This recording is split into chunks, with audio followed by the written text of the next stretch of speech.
Nothing captivates us in archaeology more than recent discoveries. The archaeologists behind these finds are still buzzing with excitement, and fresh insights continue to emerge. Luckily, there's never a shortage of incredible stories about new archaeological breakthroughs, which means we'll always have amazing tales to share and thrilling videos like this one to bring you. Sit back and enjoy. You don't have to be a professional archaeologist to make an incredible discovery. Nothing illustrates that fact better than a discovery made by a 6-year-old boy. Imri Elia was out walking with his father in Gaza in June 2020 when he noticed a small stone tablet on the ground. He picked it up and showed it to his dad, who immediately realized that it might be an artifact of archaeological interest. The tablet is so small that it's doubtful an adult would have noticed it or thought to pick it up. It's barely an inch long, but has been intricately carved with a scene of 2 men, one of whom holds the other captive. Archaeologists say that this is a Canaanite relic and was carved something like 3,500 years ago during the Bronze Age. The scene depicted on the object is unusual for the era, so historians have speculated it might have been a personal item created by a soldier, perhaps commemorating a great personal victory. Alternatively, this could be the equivalent of a war medal given to a soldier after a successful campaign. Whatever it is, it's now in the hands of the Israeli Antiquities Authority. The city of Taxila in Pakistan stands atop the ruins of an ancient city that had the same name. Modern Taxila and ancient Taxila are very different places, and the new city has largely replaced the old one, but there are still traces of the original Taxila to be found, if you know where to look. Some of the oldest works of Greco-Roman literature speak of Taxila as a place of prosperity thousands of years ago. Looking at these ruins, it's almost as if there have been people living here since the dawn of time. The Buddha himself once walked along these streets, and in the process would have passed Neolithic tombs that were already ancient by the time he was born. Archaeologists have identified 3 completely different masonry techniques in the construction of Taxila's ancient ruins, suggesting the existence of 3 entirely different civilizations living here at different points in history. The first of those civilizations was probably an early Harappan culture, which called Taxila home something like 4,900 years ago. Of particular interest are the remains of the ancient university, built 3,000 years ago and destroyed in the 5th century. It's said to be the oldest university in the world. In March 2021, an amazing ancient Roman villa was unearthed in the Spanish town of Rusino, corrected from Russian. The first sign of the villa's existence was the uncovering of a stunning mosaic which has been dated to the 1st century. As experts slowly excavated the mosaic and the area around it, they identified more and more pieces of the puzzle. Eventually, they unearthed the entire floor space of what would have been one of the largest properties in the area during the 4th century. The 1st century mosaic was likely the first part of the villa to be built, but it seems that successive owners expanded and added to the property for another 3 centuries after the first building was erected. Based on the archaeological evidence available at the scene, it seems the villa remained occupied until the 5th century before being abandoned. By that point, it had a pottery oven, an olive oil mill, and even a small burial ground on site. The area has now been declared an asset of cultural interest and will be protected for future generations. Children love drawing pictures, and it seems the things they draw haven't really changed in centuries. We know that because of the discovery of these adorable doodles scratched onto birch bark by a 7-year-old boy in the Russian city of Novgorod 800 years ago. The doodles were found inside a trove of manuscripts dating from 11th to the 15th centuries. Most of them were personal documents, including records of marriages and legal disputes. But it's these simple drawings from the hand of a child that caught the attention of historians more than anything else. We know from the signature that occasionally appears on the birch bark that the young artist's name was Infim, corrected from Anfim. It looks like he might have been working on educational exercises, writing the alphabet and practicing basic mathematics, for example, but became bored and doodled pictures on the paper. One of them shows him riding on horseback, armed with a huge sword and attacking enemies with spear. In another, he's in disguise as a wild beast of some kind. There's even a typical childish impression of Infim's family, in which his mother and father appear to be wielding pitchforks. These are the same things a bored 7-year-old might draw today. While we're in Spain, let's turn our attention to this ancient moat. It was discovered by students from the University of Alicante in December 2020 and is estimated to be 3,000 years old. That would make it the work of the ancient Phoenicians. It's a little surprising that the moat wasn't identified sooner. At 10 feet deep and 25 feet wide, it's both large and conspicuous, and a Phoenician wall was identified in the same location years ago. The discovery was made in the town of Guardamar del Segura, corrected from Guadamar del Segura, within the borders of the well-known archaeological site Cabizo Pequeño del Estano, corrected spelling. The Phoenicians who lived here 3,000 years ago were settlers in the area and were viewed as foreign invaders by the natives. They likely built the moat, hand-dug as a defensive perimeter around their settlement. The quality of their work is such that the moat remains mostly intact even after 30 centuries, despite earthquakes and quarrying in the area.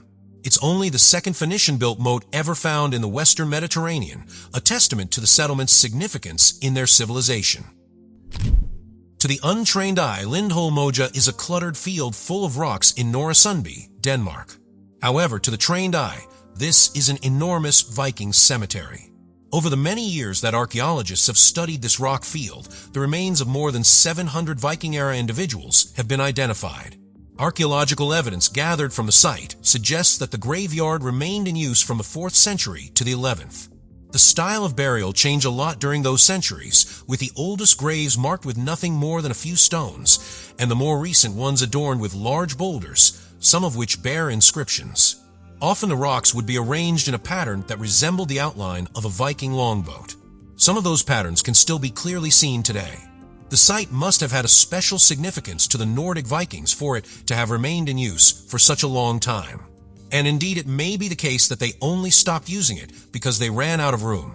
The oldest graves at the site are right at the top of the hill, with subsequent additions buried around them in cascading fashion, moving away from the top. By the 10th century, they'd almost reached the bottom of the hill. When archaeologists opened a tomb inside the funerary complex in Merita, Spain in early 2021, they were puzzled by the presence of this scallop shell. The shell was surrounded by glassware, bone spindles, nails, and ceramic cups, suggesting it was a prized personal possession for the tomb's occupant. Archaeologists have found shells in graves before, but there was something odd about this one. It was full of a strange earthy brown substance that couldn't immediately be identified. Scientists at the University of Granada eventually got to the bottom of the mystery. They identified the substance as an ancient 1st century form of makeup. That means the scallop shell was a makeup case. Perhaps the archaeologists should have reached this conclusion earlier and without the assistance of scientists. The use of mollusk shells as makeup containers goes back much further in history than this. The earliest known examples are 4,500 years old and come from the Sumerian city of Ur.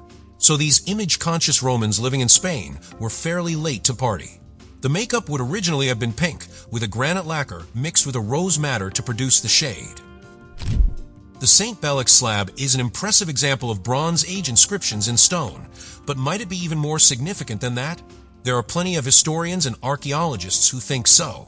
The stone was first found in France at the beginning of the 20th century, but was lost and then forgotten about for more than 100 years, thanks to a succession of errors. Now it's been rediscovered and examined again. Modern experts think the patterns on its surface might be a map.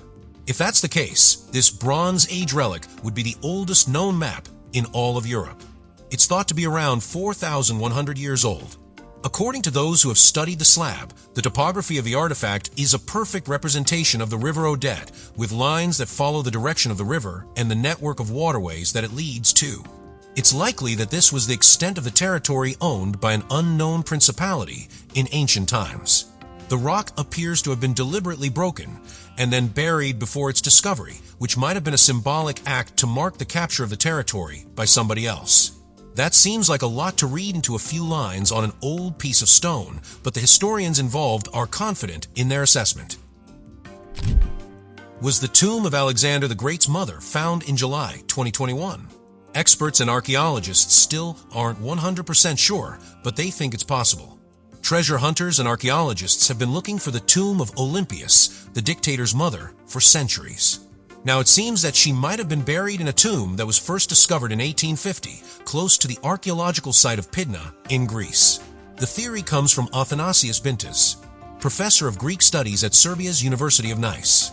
He points out that the 72-foot-long tomb, with its multiple chambers and ornate decorations, was clearly made for someone of great importance, and with an estimated age of 2,300 years, belongs to the right time for that person to have been Olympias. The tomb itself was opened by grave robbers hundreds of years ago, and so anything of value was taken. Unusually, the body seems to have been taken at the same time.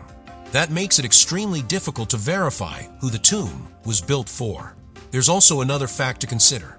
Olympias was executed by a power-hungry Macedonian official called Cassander, and Cassander had no reason to afford her a lavish burial after killing her. This could be her tomb, but it's just as possible that she never had a tomb at all.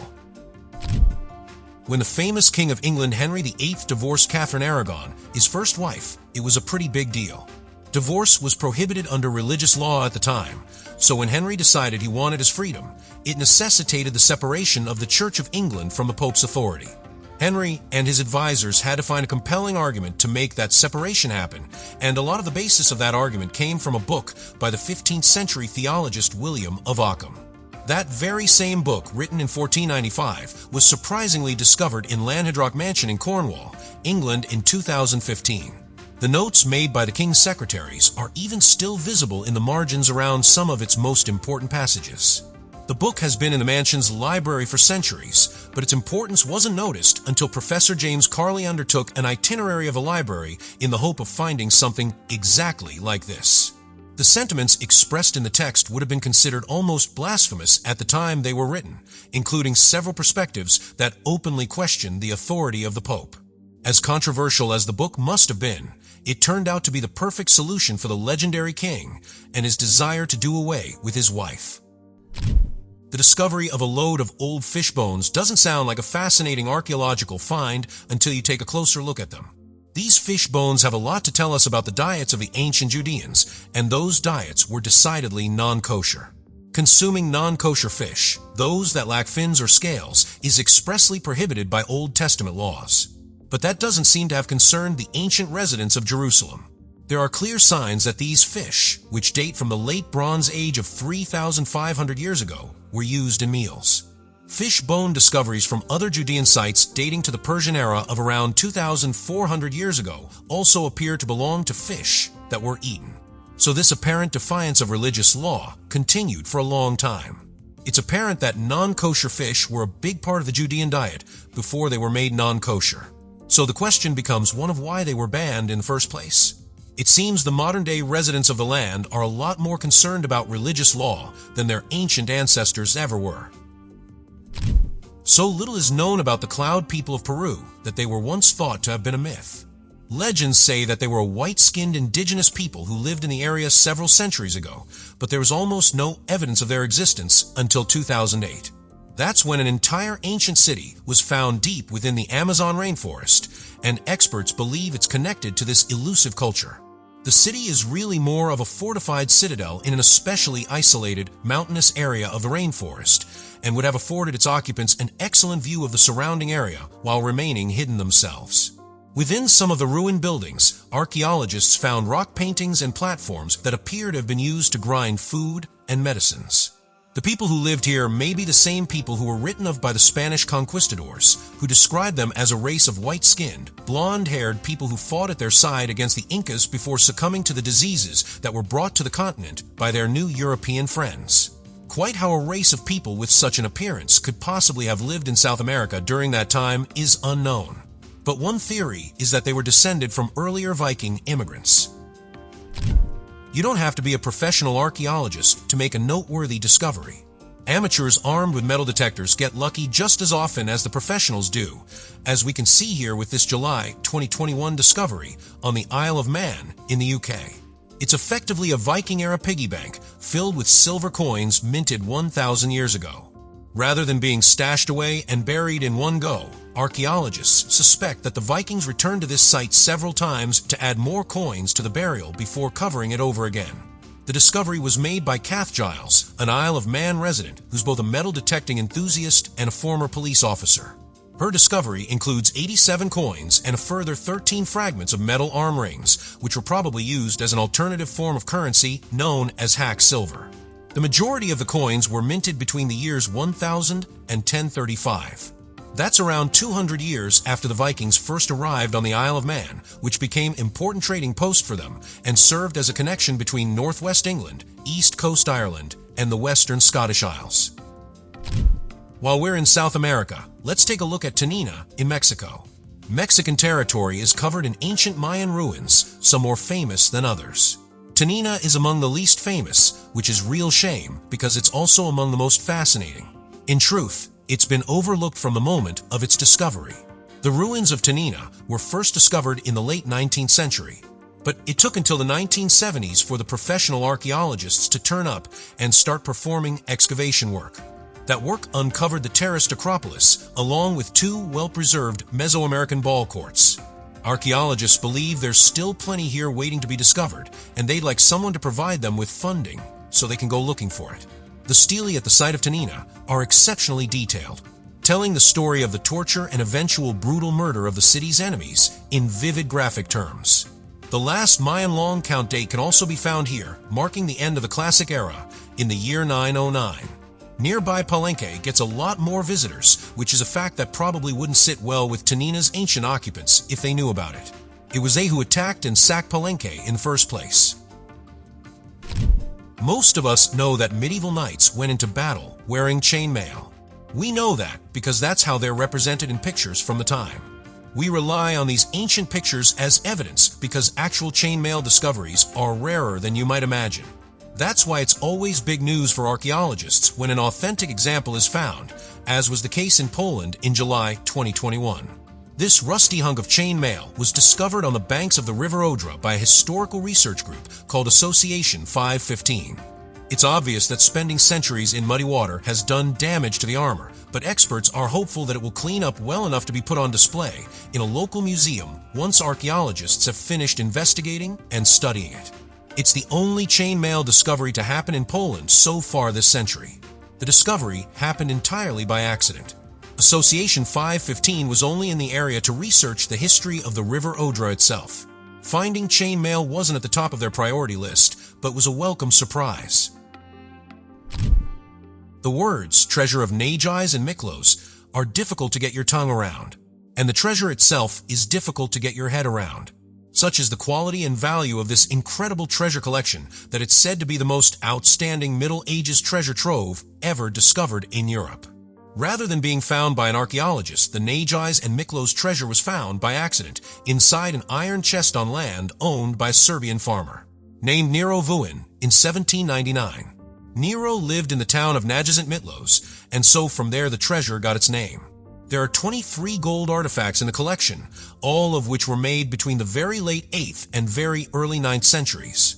Some of the pieces bear inscriptions written in an unusual blend of runiform and ancient Greek script, none of which have ever been successfully translated. The best guess of historians is that the treasures were created by the Avars.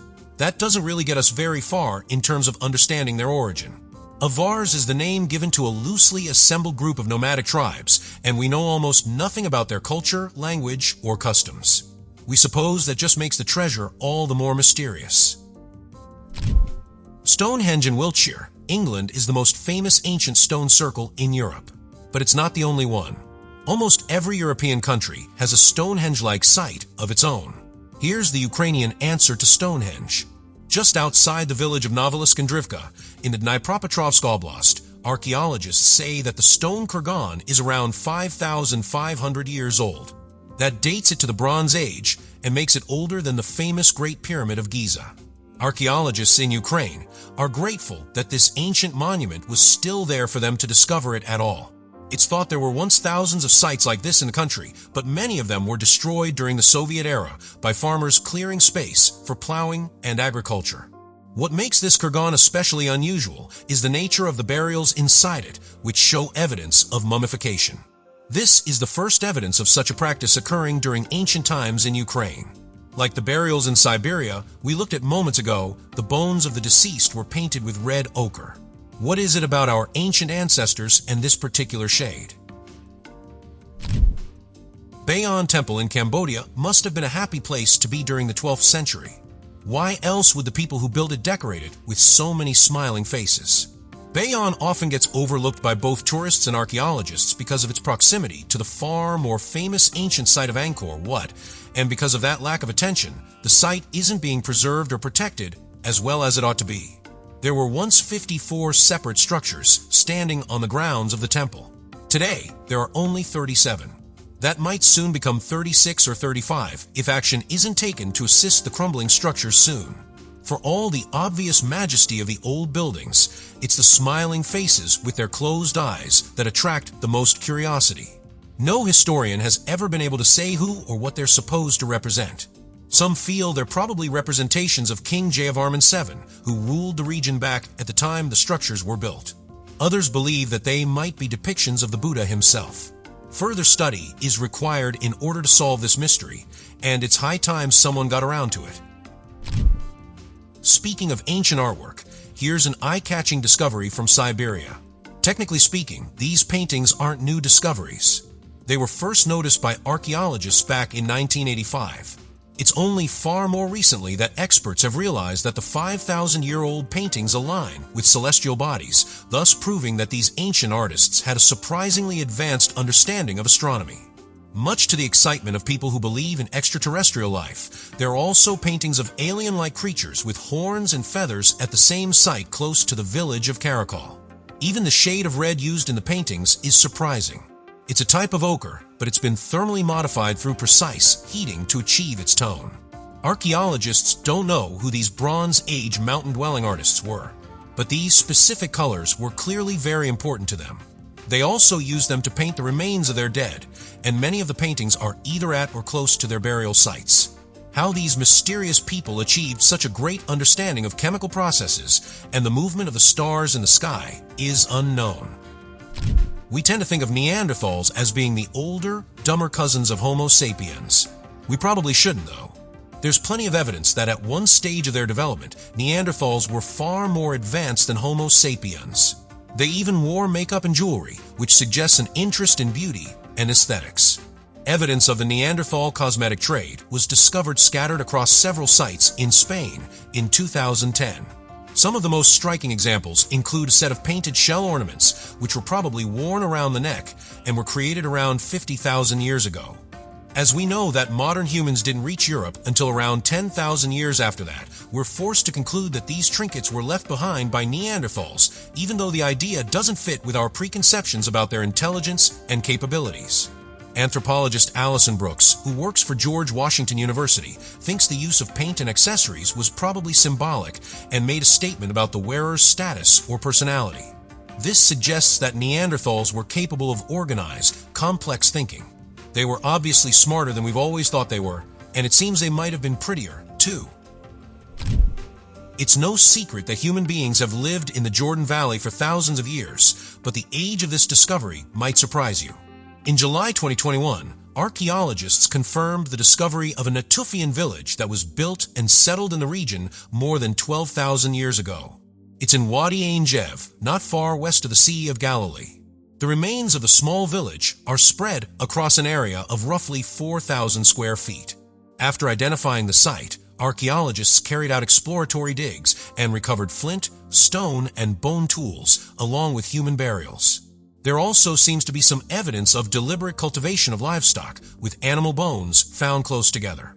There's evidence of Neolithic and Paleolithic practices within the village, suggesting that it was founded during the very early years of Paleolithic hunter-gatherers settling down and creating agricultural communities. Curiously, some of the artifacts recovered from the village appear to be artistic in nature, including animal figurines.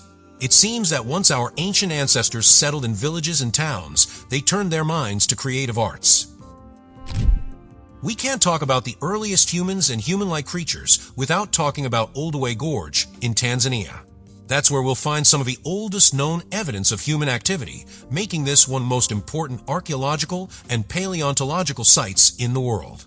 Some of the fossilized bones and stone tools recovered from Olduvai Gorge are millions of years old. Human activity here even predates the gorge itself, which was formed around 30,000 years ago. The skull of a previously unknown hominin species, Zenjanthropus bozi, was discovered here in 1959. With an age of around 1.75 million years, it was the oldest known hominin discovery in the world at the time it was found. The Homo habilis species was also discovered here in the 1970s, after which the theory that human life began in Africa was postulated for the first time. As for why so many early human-like species gathered in this area for such a long time, the land is covered in hot springs that experts believe might have been used to cook food without the need for a fire. Oldaway Gorge might be the one true cradle of humanity. Now we are going to a strange place, and we mean that quite literally. In July 2021, archaeologists were surprised to discover this mysterious bottle of blue liquid wedged between the legs of a female skeleton in Hull, England. The bottle, still tightly sealed, is stamped with the words Hull Infirmary. Based on what archaeologists know about this site, human bodies were buried here between 1783 and 1861. That gives the experts a fairly wide window of time to investigate as they search for answers. It wasn't unusual for people of the 18th and 19th centuries to be buried with keepsakes and personal items. But it's hard to imagine why this person would develop such an attachment to a water bottle from a local hospital. The deliberate placement of the bottle between her legs must also be significant. The contents of the bottle have been analyzed, but scientists can't work out if the liquid is urine or some sort of medical tonic. Burying someone with a bottle of urine seems strange. But then why bury someone with medicine if they're already dead? Many different civilizations and cultures have made a home for themselves in China over the years. Because of that, evidence of many different burial traditions has been discovered and observed in the country. Archaeologists thought they'd seen them all until they started to find urn burials in and around the city of Huanghua in May 2016. More than 100 such burials have been found since then, all of which contain the remains of people who were laid to rest during the Warring States era. The oldest of the burials is around 2,200 years old, with the most recent dating back to the 5th century. Strangely, most of the mini-tombs contain burial urns for children. If it weren't for the presence of a handful of adult burials, historians might assume that this style of burial was reserved specifically for infants. The fortress of Fudishang used to stand here 2,000 years ago, but would have been maintained by adults. It's doubtful that many children live there, if any at all, so no explanation for the presence of so many children here has ever been identified. It's not the most pleasant mystery in the world, but it would still be good to get to the bottom of it. Subscribe to the channel and turn on notifications, and you will be the first to know when a new video comes out. Thank you for watching, and see you soon.